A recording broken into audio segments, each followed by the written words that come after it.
এদিকে আদালত চত্বরে বিএসবি গ্লোবালের চেয়ারম্যান লায়ন বাশারকে ডিম ছুঁড়ে মারলেন প্রতারণার শিকার শিক্ষার্থীরা। মঙ্গলবার রাজধানী গুলশান থানার অর্থ পাচার মামলায় তার 10 দিনের রিমান্ড মঞ্জুর করেন আদালত। রাষ্ট্রপক্ষের আইনজীবীদের দাবি, শিক্ষার্থীদের জীবন ধ্বংসকারী বিচার করা জরুরি। এদিকে বাসায় আত্মসাৎ করার টাকা ফেরত চেয়ে সিএমএম কোর্টের সামনে মানববন্ধন করেন ভুক্তভোগীরা। আরিফুল ইসলামকে সঙ্গে নিয়ে আরও জানাচ্ছেন দীপু শিকদার।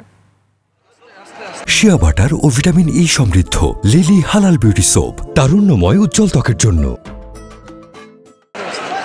বিদেশে উচ্চ শিক্ষার স্বপ্ন দেখিয়ে প্রায় 20 কোটি টাকা হাতিয়ে নেয়ার অভিযোগে লায়ন বাশারের বিরুদ্ধে মামলা করে সিআইডি।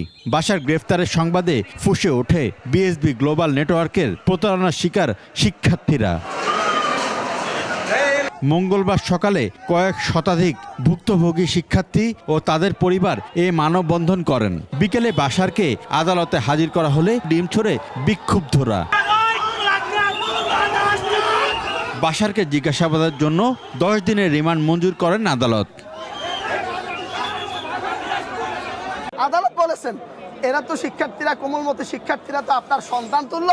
আপনি তাদের সাথে কি ব্যবহার করতে পারেন? তাদের সাথে কি প্রতারণা করতে পারেন? তাদেরকে কি ধোঁকা দিতে পারেন? তিনি বলেছেন আমি টাকা ফিরিয়ে দিব।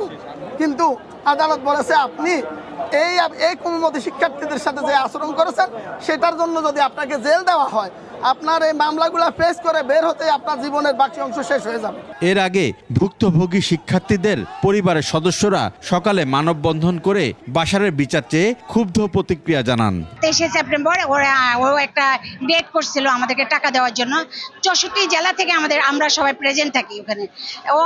তখনও সে আমাদের সাথে প্রতারিত করছে। ওর গুন্ডা বাহিনী দিয়ে আমাদেরকে মারধর করে আমাদেরকে উচ্ছেদ করেছে। আমরা কি অপরাধ করেছিলাম?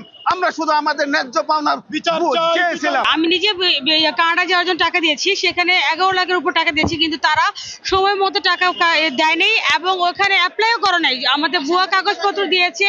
শিক্ষার্থীদের কাছ থেকে প্রায় 20 কোটি টাকা হাতিয়ে নেওয়ার অভিযোগে বাশার ও তার পরিবারের বিরুদ্ধে শতাধিক মামলা করেছে ভুক্তভোগীরা। দীপু শিকদার, 21 টেলিভিশন, ঢাকা।